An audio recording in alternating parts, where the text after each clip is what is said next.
నమస్కారము. ఈ శ్లోకం ధనం గురించి చెప్తుంది.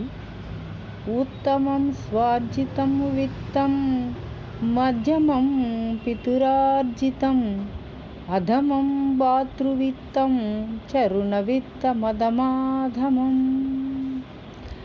ధనం రకరకాలుగా ఉంటుందట.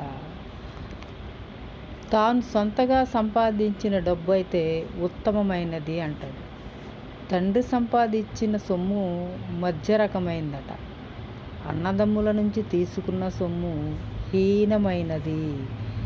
అతిగా డాబు కోసం అప్పు చేసి తెచ్చిన సొమ్ము హీనాతిహీనమైనదట.